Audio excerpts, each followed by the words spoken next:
लबाड लांडग्याचे लबाड पिल्लू अशी टीका गोपीचंद पडळकर यांनी थेट अजित पवार यांच्यावर केली आहे। आता पडळकर हे पवार घराण्याला नेहमीच लक्ष करत असतात आणि म्हणून महाराष्ट्रासाठी ही काही नवीन गोष्ट नाही। पण आता विषय वेगळा आहे, कारण की या अगोदर राष्ट्रवादी काँग्रेस पक्ष भाजपाच्या विरोधात होता, पण आता देवेंद्र फडणवीस यांच्या मांडीला मांडी लावून अजित पवार देखील सत्तेमध्ये सामील झाले आहेत आणि म्हणूनच भाजपाच्या वरिष्ठ मंडळीने देखील गोपीचंद पडळकरांचं समर्थन केलेलं नाहीये।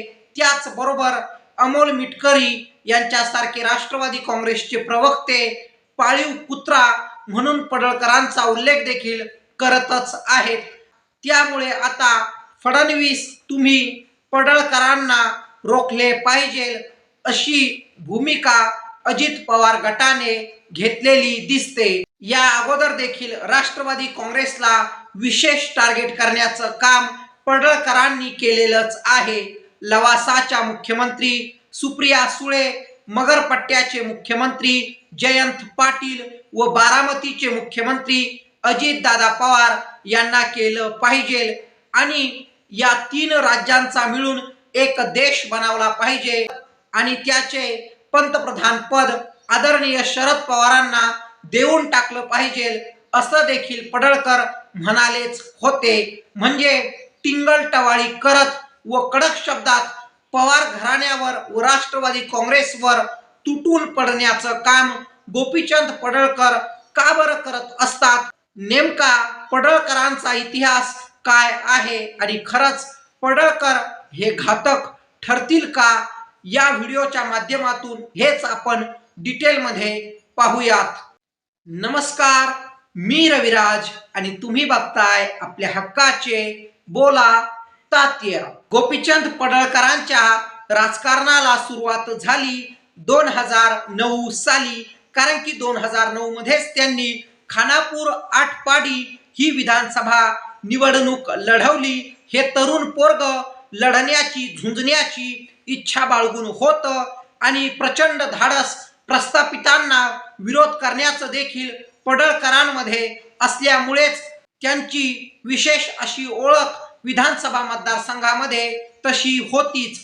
तर पडळकर यांनी जिथून विधानसभा लढवली तिथून काँग्रेसचे उमेदवार होते सदाशिव पाटील, तर विरोधात होते राष्ट्रवादीचे बंडखोर अनिल बाबर।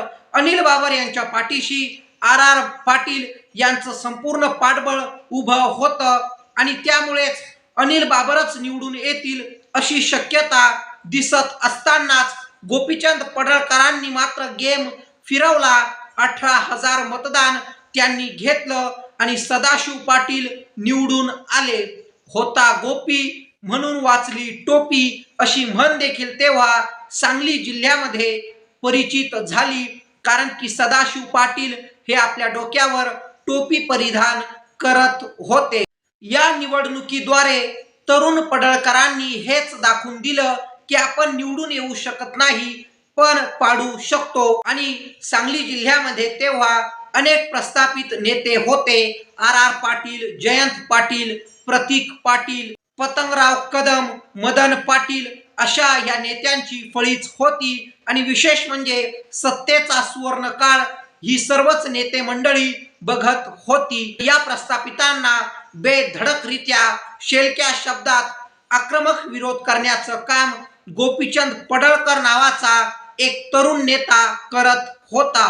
पडळकर आटपाडी भागातून येतात। सातारा त्याचबरोबर सोलापूर जिल्ह्यातील जो सीमालगत भाग आहे तिथल्या दुष्काळी पट्ट्याचं नेतृत्व देखील पडळकरच आपल्याला करताना दिसतात। नेहमी पाण्याचा प्रश्न इथे उद्भवलेला असतो आणि पडळकर यासाठी देखील संघर्ष करताना दिसून आलेलेच आहेत।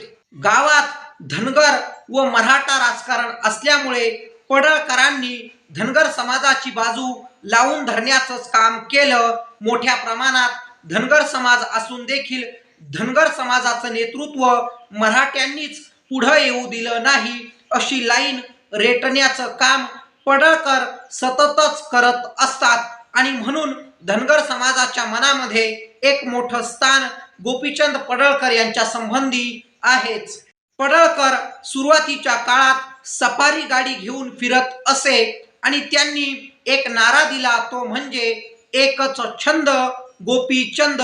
आणि हा नारा चांगलाच गाजला. वाड्यावरची धनगर पोरं देखील मग आपल्या गाडीवर एकच छंद गोपीचंद असं लिहू लागले आणि एक मोठा फॅन बेस गोपीचंद पडळकरांचा त्यावेळी तयार झाला.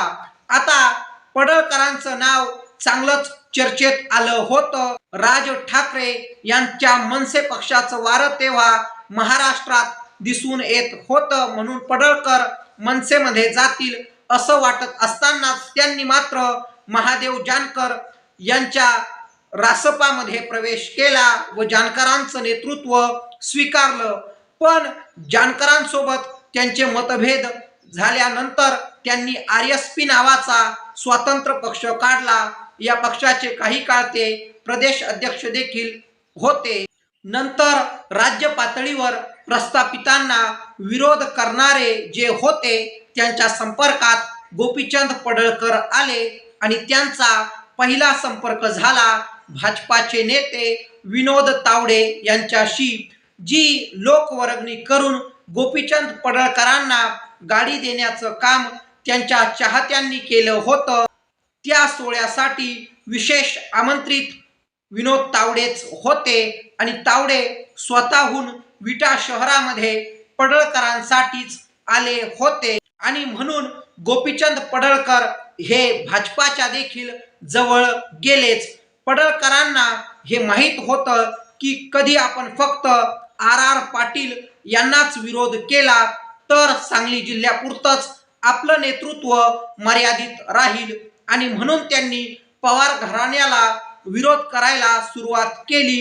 प्रस्थापितांना विरोध करण्याचं धाडस गोपीचंद पडळकरांनी पहिल्यापासूनच दाखवलेलं दिसतं. आता पवारांना कधी विरोध केला तर आपण सांगलीच्या बाहेर सातारा, सोलापूर, पुणे, नगर या दुष्काळी पट्ट्यामध्ये देखील आपल्या नेतृत्वाचा विस्तार करू शकतो याची जाण पडळकरांना होती. कारण की या दुष्काळी पट्ट्यामध्ये धनगर समाज मोठ्या प्रमाणात होता. तिथला धनगर समाजातील युवा वर्ग आकर्षित करण्याचं काम गोपीचंद पडळकर यांनी केलं. नंतर गोपीचंद पडळकर हे राजू शेट्टी व सदाभाऊ खोत यांच्या देखील संपर्कात आलेच होते. चांदोली इथे जे स्वाभिमानी शेतकरी संघटनेचं राज्य अधिवेशन भरलं होतं त्याला देखील गोपीचंद पडळकर उपस्थित होते. पण स्वाभिमानीमध्ये प्रवेश करणं गोपीचंद पडळकरांनी टाळलं. विरोधकांना विरोध हाच आपला मित्र असतो अशीच भावना राजू शेट्टी व सदाभाऊ खोत यांच्या संबंधी गोपीचंद पडळकर यांच्या मनात होती. पण 2014 साली पडळकरांनी नरेंद्र मोदी यांची लहर ओळखली व भाजपामध्ये प्रवेश केला. त्यावेळी भाषणं गाजवण्याचं काम केलं ते गोपीचंद पडळकरांनीच. आता सांगली जिल्ह्याचे राजकारण देखील त्या क्षणी चांगलेच तापले होते. आर पाटील यांचे पारंपरिक विरोधक संजय पाटलांनी सांगली लोकसभा निवडणूक लढवली आणि विरोधात होते प्रतीक पाटील. प्रतीक पाटलांच्या पाठीशी आर आबांनी चांगलंच पाठबळ उभं केलं होतं. पण पडळकरांनी शेलक्या शब्दातच आर पाटील यांच्यावर टीका केली होती. आता भाजपामध्ये गोपीचंद पडळकरांची किंमत वाढली होती ती त्यांच्या भाषणबाजीमुळे व बोलण्याच्या पद्धतीमुळेच आणि म्हणून खानापूर आटपाडी विधानसभेचं तिकीट देखील पडळकरांना भाजपाने देऊ केलं आणि 44,000 मतदान पडळकरांनी अनिल बाबर यांच्या विरोधात घेऊन दाखवलं. आता पडळकर पराभूत झाले होते आणि म्हणून 2014 ते 19 दरम्यान भाजपामध्ये देखील त्यांची किंमत कमीच झालेली दिसून आली. सतत भाजपाच्या व्यासपीठावर दिसणारे गोपीचंद पडळकर कुठेतरी झाकोळले गेले होते आणि म्हणून त्यांनी नंतर प्रकाश आंबेडकर यांची हवा बघून वंचित बहुजन आघाडीमध्ये प्रवेश केला. आता वंचित बहुजन आघाडीकडून त्यांनी सांगली लोकसभेची निवडणूक देखील लढवली व तब्बल 3 लाख एवढं मतदान घेतलं. नंतर गोपीचंद पडळकर हे पुन्हा एकदा भाजपामध्ये परतले, पण ज्यावेळी ते वंचितमध्ये होते तेव्हा वंचितवर भाजपाची बी टीम असल्याचे आरोप देखील करण्यात आले होते, कारण की पूर्वश्रमीचे पडळकर हे भाजपातून वंचितमध्ये गेले होते. नंतर गोपीचंद पडळकर मात्र वंचित सोडून पुन्हा एकदा भाजपात आले व देवेंद्र फडणवीसांसोबत जवळीक त्यांची निर्माण झाली. फडणवीसांना देखील पडळकरांची ओळख पटली आणि त्यांनी थेट बारामतीमधूनच अजितदादा पवार यांच्या विरोधात गोपीचंद पडळकरांना विधानसभेची उमेदवारी दिली. आता एकतर्फी विजय अजितदादांनी पडळकरांवर विधानसभेत मिळवला. गोपीचंद पडळकरांचं बारामतीकरांनी डिपॉझिट देखील जप्त केलं, म्हणजे यावरून समजू शकतो की किती मोठा पराभव गोपीचंद पडळकरांना बघावा लागला. तरी सुद्धा पवार घराण्याचा आक्रमकरित्या विरोध गोपीचंद पडळकर करतच असतात. आता देखील त्यांनी मीडिया समोर हे स्टेटमेंट दिले आहे की मुख्यमंत्री एकनाथराव शिंदे व उपमुख्यमंत्री देवेंद्र फडणवीस यांनाच आम्ही मानतो, अजितदादा पवार यांना मी किंमत देत नाही, असं थेट बोलण्याचं काम गोपीचंद पडळकरांनी केलंच आहे. पण देवेंद्र फडणवीस यांच्यासारख्या नेत्याने मात्र पडळकरांना समज देखील दिली आहे. आता अगोदर ज्यावेळी गोपीचंद पडळकर पवार घराण्यावर तुटून पडायचे तेव्हा भारतीय जनता पक्षाचं पाठबळ देखील त्यांना मिळायचं, पण आता अजितदादा पवार भाजपासोबत असल्यामुळे पडळकरांनी जपून भाषा वापरावी असंच भाजपाच्या वरिष्ठ मंडळींचं म्हणणं आहे.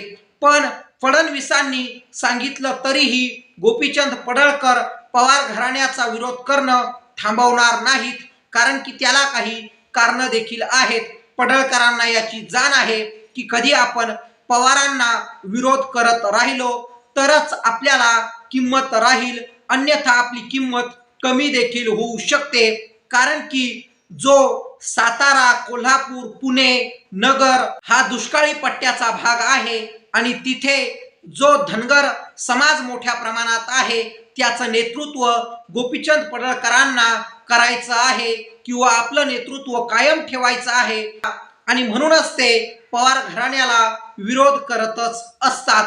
पवार घराण्याला विरोध केला तर धनगर समाजाचा युवा वर्ग, धनगर मतदार आपल्या पाठीशी उभं राहतो, याचा अचूक अंदाज गोपीचंद पडळकरांना आलेलाच आहे आणि म्हणून ते पवारांना विरोध करतच राहतील असं चित्र आपल्याला दिसून येतं. गोपीचंद पडळकर हे भाजपाच्या आशीर्वादानेच विधान परिषदेवर बसले आहेत आणि म्हणूनच अजित पवार गट निश्चितच ज्यावेळी गोपीचंद पडळकर अजित पवारांवर टीका करतील तेव्हा भाजपाकडे किंवा भाजपाच्या नेतृत्वाकडे बोट करणारच झाले. म्हणून पडळकर देखील यापुढे जपून भाषा वापरतील का हे बघणं गरजेचं राहील. वंचित बहुजन आघाडीमध्ये असताना गोपीचंद पडळकरांनी RSS वर देखील एक डायलॉग मारलाच होता. RSS ची वेशभूषा पाहून ते म्हणाले होते की परिवर्तन ही संसार का नियम है. जेव्हा वंचित बहुजन आघाडीकडून 2019 मध्ये सांगली लोकसभा निवडणूक लढवण्याचं काम गोपीचंद पडळकरांनी केलं होतं तेव्हा त्यांनी विरोबाची शपथ देखील घेतली होती. आता ती शपथ अशी होती की काहीही झालं तरी भाजपाला मतदान करायचं नाही. पण एक वेळ विरोबाची शपथ गोपीचंद पडळकर विसरतील पण पवार घराण्याला विरोध करणं विसरणार नाही असंच आपल्याला दिसून येतं. तर तुम्हाला काय वाटतं एकछंद गोपीचंद यांच्याबद्दल तुमचं मत काय आहे ते कमेंट बॉक्समध्ये मला निश्चितच कळवा आणि बघत रहा आपल्या हक्काचे बोला तात्या न्यूज. मी रविराज जाधव तुम्हा सर्वांची रजा घेतो. धन्यवाद.